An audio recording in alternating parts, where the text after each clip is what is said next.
Hi, welcome. Today we got a great guest. We've got John Lowery Jr.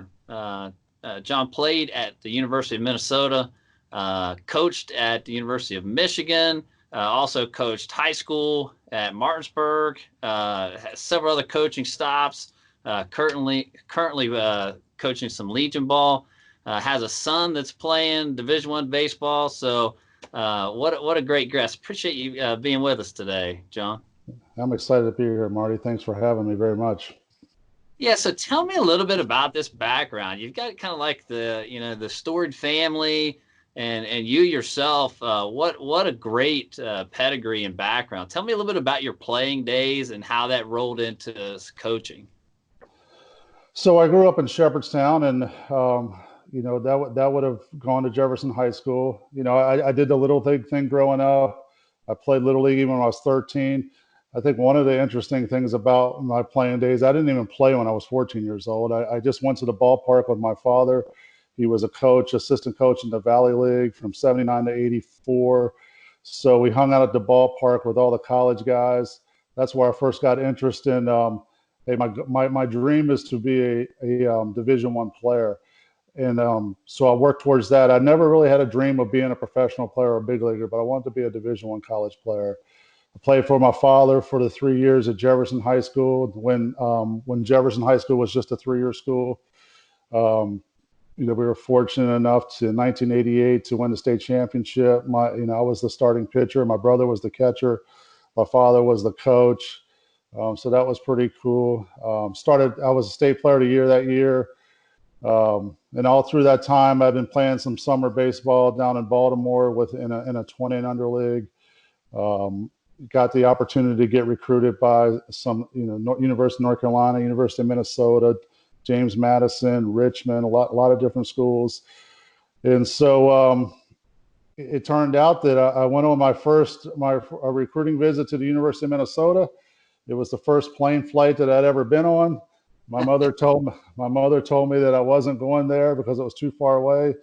And then by the time we finished the trip, she said, "You're going. You should think about going to the University of Minnesota." So played 4 years there. Had a good career. Had a great time. Played with I think 6 different guys that played in the big leagues in the 4 years that I was there. Played a year of professional baseball in the San Francisco Giants organization. Spent a summer in an independent professional league. Greg Olson was the manager. The guy that was the catcher for the Atlanta Braves. He was also a former Gopher. Juan Berenguer was our closer. He was a former reliever in the big leagues with the Twins and the Detroit Tigers. And then from there, that's my playing career, and then that's when my coaching career started. And then I spent several years coaching. So that's about it in my playing career. So talk to me a little bit about the high school experience. Where have you coached in high school, and how did that roll out? So we moved back to West Virginia. I had gone to school at Minnesota, obviously, and then spent 5 years there. Then I got a coaching job. I coached for 10 years at Division I level, coached 9 years at Ball State, or 8 years at Ball State and 2 years at Michigan. And then we decided we had 3 children. There were 6, 4, and 2. We hadn't lived close to our families. My wife is from Winchester, Virginia, and we decided that we were going to move back into town. And I ended up getting a teaching job in Berkeley County Schools. And the baseball position was open in Martinsburg. And Martinsburg's had obviously a storied past in their athletics, especially their football. But they had won some state championships in baseball as well, and had 2 former big leaguers in Scott Bullitt and Doug Creek and many other college players. And so I coached 7 years at Martinsburg. 2009, we won a state championship. 2011, we had probably our best team and lost to my father, who ended up winning the state championship that year, which still to this day I'm glad they won it, but we should have won our second one. what was the same group of kids that in 2009, when we finished the game against Nitro, we had 6 sophomores on the field. So all those kids were seniors. You know, they just beat us in a regional game and a 1-game knockout, 4-1, 4-2, I think, and they advanced on. Now, what's said after the game there as you're shaking hands? Yeah, well, my father hasn't won 1,300 plus games because he's not competitive. That's for, I mean, he is the most competitive person in the world. So those first 3 years, they beat the living snot out of us, and then the last 3 years, we got them in the postseason, and then in the 7th year, that's he got us 4-3 in those years advancing on, but it was good. It was good. I mean, I'm not saying there wasn't some times where it was ultra competitive. He's ultra competitive. I'm relatively competitive. I'm not the most competitive person in the world, but I do like to compete, and I do like to win, obviously. So it was good. My parents were there when we won that, beat Nitro in 2009. I know they were excited for us, and it was an exciting time for our community to win that tournament. So you mentioned your father, your brother. It doesn't stop there, though. You've got a son that's currently a D1 player at West Virginia University. Tell me a little bit about his recruiting experience and his story. Yeah, he has an interesting story because he was on a lot of people's radar early. He had taken unofficial visits to West Virginia and Michigan and a couple other places, but he ended up having Tommy John surgery after his 10th grade year. So that set him out of any kind of elite travel ball. He was getting himself back together in his junior year. He wasn't pitching, but he was playing first base, and then he blew his knee out. So he blew his knee out in April of almost 1 year to the date of when he hurt his arm. So Wow. he spent another year, in rehab with that. I do think that the knee injury probably helped not come back so fast from the Tommy John surgery. So he started throwing in his senior year, 2018, and he was a little sore, and then he stopped throwing. And then towards the end of the year, he started to throw, and threw pretty well. And we were taking some videos. I knew what he needed to do as far as what his velocity needed to be, and what his breaking ball needed to look like in his secondary pitches before I would contact anybody. So Coach Sabins is the assistant coach. I coached Coach Sabins in 2009 in the Valley League. And then he played for my father in 2010 in the Valley League. So we had some connections there.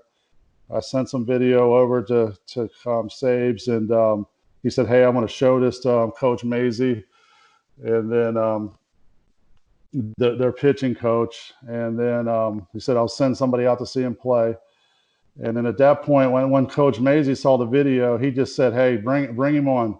And basically, he was going to be the 40th player. And so they were going to give him an opportunity to make the team.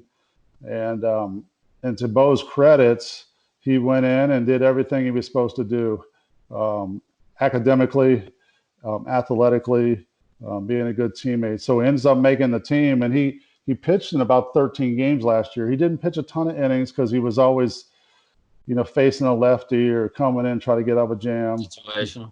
He situational guy, and that's what he was this year as well.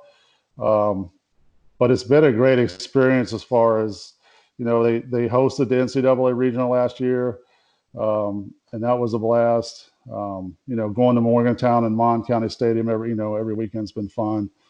And I got to see him play, got to see him throw the no-hitter against Kent, earlier this year before the coronavirus got us. And so that's been fun. But, the recruiting process, he was on people's radar. And then obviously when he got hurt, he was off people's radar. and then when he was, talented enough, he got back on people's radar. And he's an engineering student. And then being an in-state school, the price was going to be right.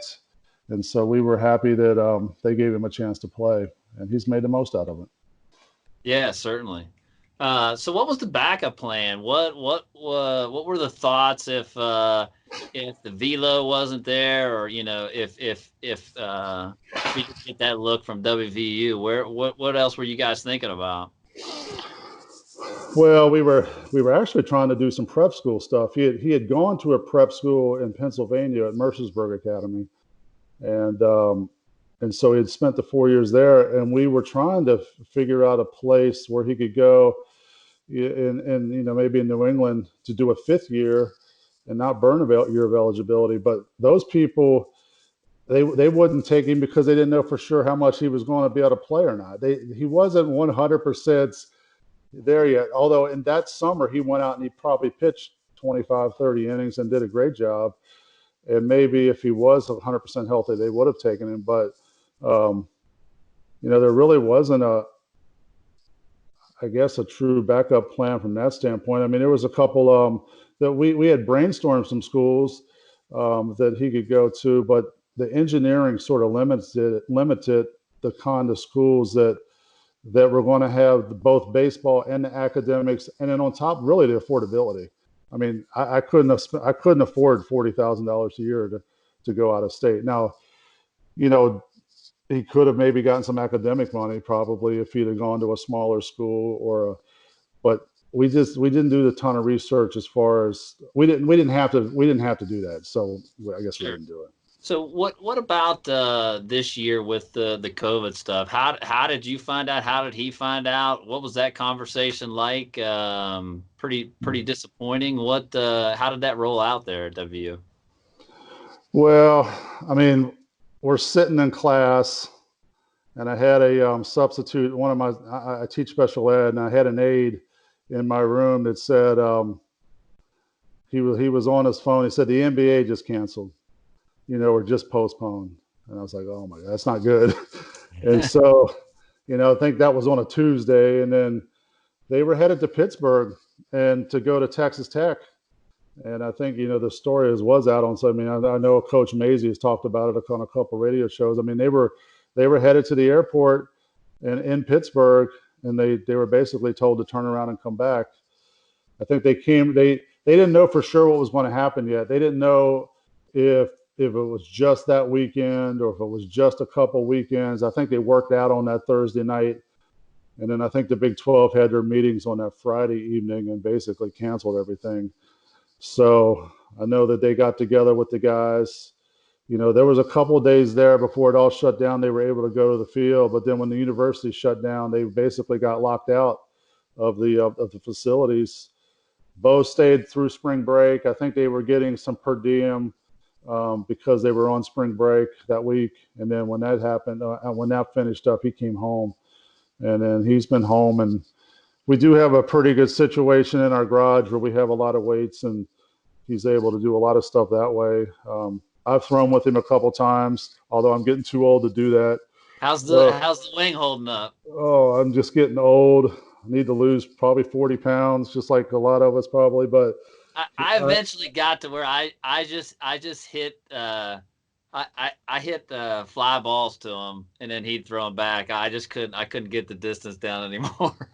I can play catch with accuracy 90 feet all day long. I mean, I could get the ball out there. I could get, but when he started moving back in and started spinning breaking balls and changeups, I was like, I'm taking my life in my hands. I don't want to do that anymore. I mean, I could catch him, but I just was scared. So we've gotten some younger people to play catch. He had a former summer ball teammate from his plays at Virginia Tech. They've gotten together. There's a couple guys around town here that have played that like to work out, but I think they're all a touch leery. I mean, with the social distancing things. So we're trying to do whatever we can. So going back to your coaching days there, Michigan, and you said Ball State, talk to parents and players about roster management, about how that works, especially at the D1 level, managing that 35-man roster. what are the things you're looking, how are you losing guys other than just graduation, and how does that work to developing how many guys you're going to bring in and what positions? Talk a little bit about that roster management part of it. Yeah, it probably has changed since it's been about, I think this is my 16th year home, which I find crazy, but it's changed a touch. But I still have followed along. I still have a lot of friends that are coaching, and so that 35-man roster that needs to be 35 in February, I believe, February 1st or right before the season starts. So, I know more West Virginia had brought in 39, 40 guys at times. Between injuries, red shirts, social issues, transfers, academic issues, it'll whittle itself down to 35. So 27 players can have aid, right? And then, so that means you're for sure at a minimum going to have 8 walk-ons, right? 30 up, you're going to have at least 8 walk-ons. And typically, I don't know what West Virginia's numbers are, but I know they recruit a lot of out-of-state kids, so they got to give them some, a decent scholarship. So I bet you they had 22 or 23 guys on scholarship. So that means there's, 12 or 13 walk-ons. And so that's an important part of their program. I know for us, we were always dealing with the draft. I think there was in the 9 years or 8 years I was at Ball State, we had over 25 guys picked in professional baseball. We had a couple first. We actually had 5 first rounders over those years. So, we weren't able to overextend aid like, that what was happening maybe in the SEC and the ACC a little bit. But so we just had to manage. We had to manage what we were trying to do. If we thought if we had a first rounder that was going to leave, we knew his money was going to become available. So we were always trying to keep those years balanced, so we didn't have too many in one class. But we were always trying to find the best players we could find. So if we had a chance to get a player, we'd make an offer and see what would happen. So but now with the current way it's rolling out, so all 4 years are going to have an extra year of eligibility. So essentially, the way I understand, for the next 4 years, you're going to have 5 recruiting classes on that team. How does that impact it, and how does that impact the unsigned 2020s, 2021s, guys that are coming in? Does that make them maybe look at other places to try to get on the field earlier? How do you think that's going to impact things? That's a good question. I do think that you think about it now, you're going to basically make your roster 20% bigger in theory. If you have equal numbers in every class, I think that the competition, is going to be a factor. I think there's probably going to be more kids are asked to redshirt. Either they're asked by the coach or they ask, themselves to be redshirted just because they know that they'll gain another year of eligibility. I do feel badly for the 2020 kids that are unsigned, partially because now they've canceled Legion Ball. I mean, that just came out today. I hadn't heard that. A lot of the summer leagues aren't going to be available. So those guys are going to have to get creative.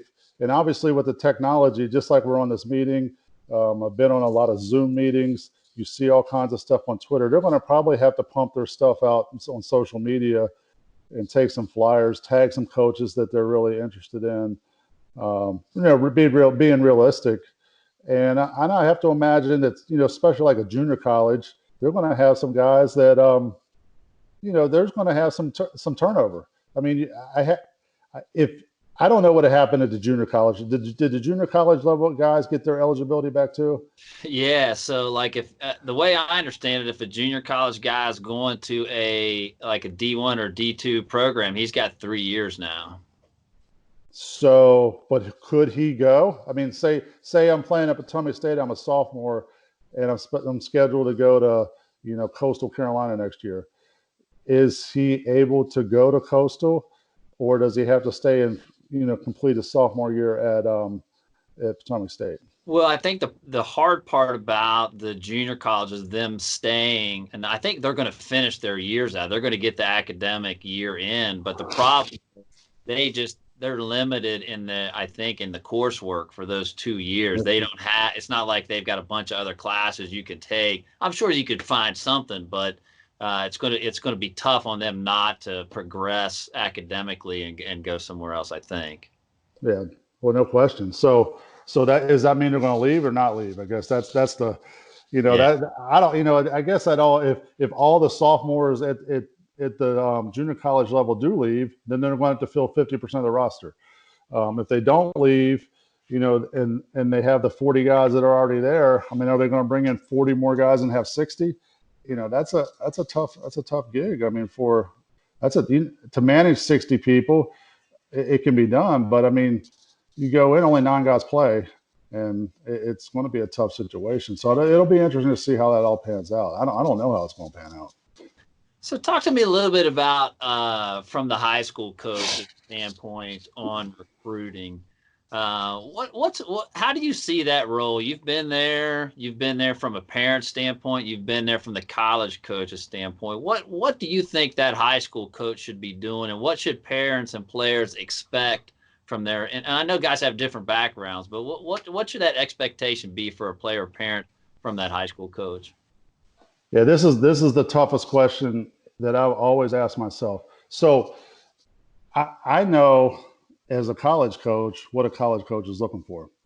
So you try to set those parameters and be realistic with the kid. I mean, if the kid runs a 7.8 and he's not a good hitter and he wants to go to West Virginia, I say, man, that's not happening, right? So we try to, set the parameters for the kids, and let's be realistic and communicate with them from the get-go. So I know that the year 2011 at Martinsburg, we had a couple really good players. Our best player ends up going to junior college, and maybe our second best player ends up goes to a D1. But it was because of his tools that he was going to the Division I. He might not have been the best player that year, but because of his tools, his running ability, his arm strength, his bat speed, so on and so forth, he was going to go to the bigger school. That's a hard thing for people to understand. I played better than that kid, but the other kid's going to a bigger school. Here's a good example in 1988, I was the best high school player in the state, so I won the state player of the year. But Scott Bullitt, who played at Martinsburg, he's the one that gets drafted and plays in the big leagues. I mean, so it's about tools, right? It's about tools. It's also about academics, and it's about a combination of all those things. So the high school coach, that should be certainly on his mind. He should be making some calls, but the parents, you got to be realistic, because if I call Doug Little or if I call Coach Sabins at WVU and I tell him, give him 6 names, he's going to think he's not going to think I'm true. If I call him once a year and say, hey, I think you should consider looking at this guy, and those guys pan out, then they certainly trust me a lot more. And we've done that a lot with, especially Coach Little. I saw you had him on a couple of days ago. Yeah, he's awesome. So he is awesome, and he'll periodically call over here and just ask, hey, is there anybody we need to see who's good in this part of the state? That's another thing. So even though maybe it's not your high school coach that helps you, maybe it's somebody else's high school coach. I know my father has helped many guys over the years. My father's team was playing in South Carolina several years ago against a team from New York, and they had a catcher who was pretty good. And my father asked their coach after the game, hey, what's this kid doing next year? He doesn't have any place to go. So my father calls Doug Little. Doug Little takes this guy. He's like their best player. And then he goes to St. John's, and he's their starting catcher for 2 more years. So it's a lot about being a good player, and then playing hard all the time. And you never know what the connectivity is going to be to a school. And almost every recruiting process has that story. And I'm sure you've seen a ton of those over the years. So talk to me a little about you're getting involved with some Legion baseball. Talk to me about Legion baseball, that decision that a lot of guys make between Legion and travel. What might be a good decision for somebody and maybe not for someone else, and then maybe talk a little bit about the program you guys have there. Yeah, so the Berkeley Post Legion is started up. It's been going on and off for the last 15, 20 years. It started back up last year, and I know they ended up finishing second with a depleted roster. They lost to Morgantown and Kaiser the last game of the year, and I think they had 9 guys that were able to come that day. So this year I got involved with Trip Tobin. He's done a great job of selling the program and communicating, and he wanted to take another step. So um, he and I reached some agreement on how what we were going to do, how we were going to do it, and so I was we were hoping that we were going to be able to get several of the kids who had been to college and had played 1 year. There were several at Potomac State. There was one at Penn State out Mont Alto. Or even Chase DeLauder, who was a great player, James Madison this year as a freshman, is eligible. He was scheduled to go to the Valley League, and then the Valley League shut down, and so we were thinking maybe he'll be able to play. So we were going to end up we were going to have a pretty good team, especially if he was playing and some of these other guys were playing. I do think that the senior Legion is designed for kids who have just graduated from high school and who have played a year in college, and then some of the outstanding juniors. We asked a couple of the outstanding underclassmen to play, but they were playing. They were playing their elite travel ball situations, and they wanted to keep doing that. So you can't fault them for that. But I do think, from an economic standpoint, it's going to be cheaper to play Legion for sure. You're not going to be traveling, every weekend. You're not going to be staying in hotels 3 nights or 4 nights every weekend. You're not going to spend all that gas money. And I do think that if you're a good player, people will come watch you play.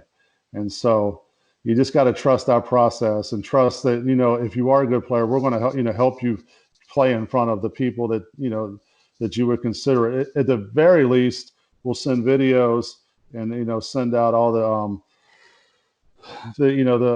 we'll tell them what you're throwing velocity wise. We'll tell them what you're running, say, hey, you need to at least come check this guy out. Unfortunately, with the cancellation, we're not going to be able to do that this summer. So I don't know. It's so early, isn't it, to cancel Legion already? Man, I was kind of hoping we'd get the back end of some things, maybe. Well, I think each state's going to be left to do it individually as far as if they want to play any kind of season. I know that there's not going to be anything beyond the state level. There's no regionals. There's no Legion World Series, so on and so forth. I know that they've canceled that. So maybe they'll let us play some games later on in June or something or whenever it is. And that would be fun. I mean, that'd be fun to get back out there. Yeah, for sure. So let me take you back to your coaching days on the recruiting trail. Any stories stick out to you? Any recruits stick out to you that maybe did something to stand out, maybe through an email, phone call, or on a trip or something that they got your attention? So there's lots of stories about finding players. I mean, that's for sure. Email was just becoming a thing. Even cell phones were just becoming a thing. I can remember on many recruiting trips stopping at a payphone and calling the head coach and telling him about the players. So, that was another extra, 20 minutes telling him about the guys.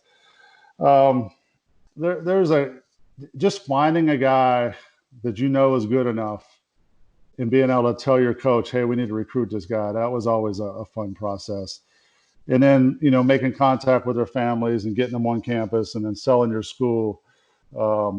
Coach Maloney was really good at that. Coach Maloney was the 8 years at Ball State and then 10 years at Michigan. And the last 5 years, he's been back at Ball State. And if a guy gets on campus and he gets to talk to him, we got a chance to get him. I'm trying to think. Jason Worth. I'm just trying to think of a couple. Like I saw Jason Worth play in high school. He was a stud. I saw Drew Henson play in high school. Played in the NFL and played a little bit with the Yankees. Um, and then Brian Bullington at Madison High School in Indiana. Brian Bullington was the very first player picked in the draft in 2002. I remember seeing him on several occasions. That was fun. I can remember seeing kids in camp. That's another thing. I know that was a question. Seeing Larry Bigby in camp, when he was a younger player, and staying on him for years, and him finally coming to Ball State and then playing in the big leagues for 6-7 years. Adam Lynn was another kid that came to our camp who played in the big leagues with the Blue Jays and the Nationals. And so what's the hardest part in that process? As you're scouting, you see some kids, you get some you kind of going through that process. What's from the coach's standpoint, what's the toughest part? Well, I think there's multiple tough parts. The competition with other schools, that's going to be a tough part. If a kid's good, he's going to get recruited by 4, 5, 6 other schools. Figuring out whether you have enough money to get him. I mean, it just might be an economical situation where, God, we'd love to have this player, but we don't have 60%. We have 40%. We have 30%. And maybe he's getting offered, 60% by Purdue or Indiana or Indiana State or, Valparaiso or whatever it was, Bowling Green, Toledo. And so maybe it becomes down to economical situation. So it's maybe you can offer him 30% the first year and you offer him, 70% the next couple of years to make up for it. Convincing mom that this is the place that they want to send their kid. I mean, that's always it's not a tough part, but it's part of it. Does the kid fit academically? Is he going to be a good fit as a teammate? Is he, all those things are going to play into it. Is he a good enough student? I mean, there was many times, I won't say many times, but there was a few times where we got excited about seeing a kid and we really liked him and he couldn't do the schoolwork. I mean, or he didn't have an SAT score. So we wasted our time. So that's why the first question is from the head coach always, what kind of grades does he have? And what kind of SAT scores does he have? I mean, that's the very first question, because that's going to determine whether you're going to go watch him play or not. Well, as you're walking through that process, what's the most rewarding part of that? You're working on kids all this time. What's the most rewarding part? The most rewarding part is when you're at practice and you don't have a cell phone and somebody calls out to the dugout and says they're coming to Ball State, and you and your staff or the staff, you're giving high fives in the middle of the field. I can remember that happened on an occasion or two. The biggest disappointments are the ones where you have good relationships, you've made great offers, and this happened. You're recruiting an Ohio kid to come to Ball State, and you made him a great offer, and then all of a sudden, the last second, Ohio State comes in and offers him 25%, and he goes to Ohio State.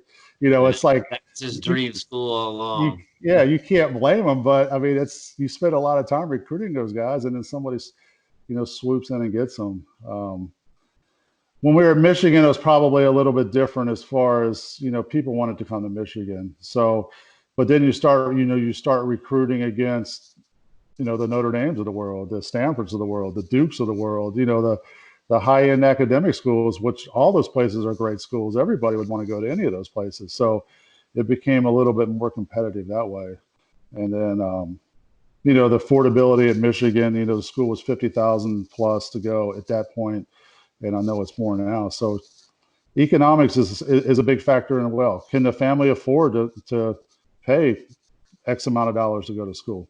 I think that's when you were going to ask the question about the recruiting process. I mean, I think that's one question beyond academics. What is your family willing to pay for you to go to school? Because the reality of it is, unless you're going to an NCAA Division I junior college, you're not getting a full ride. Unless you're an ultra superstar, you might get a full ride if you're a good two-way player and you can play every day and pitch. But the reality of it is, I mean, a good scholarship is 60%. And you'll hear the stories about getting full rides, but there's not a lot of them. John Lowery Jr. Appreciate you spending some time with us today. Normally, I talk with a coach, or I talk with a parent, or I talk with a high school coach or a player. You've got all those roles rolled into one. So I've thoroughly enjoyed sitting down talking some baseball and some recruiting with you. Thank you very much. I appreciate you having me, Marty. I enjoyed it very much. Thank you.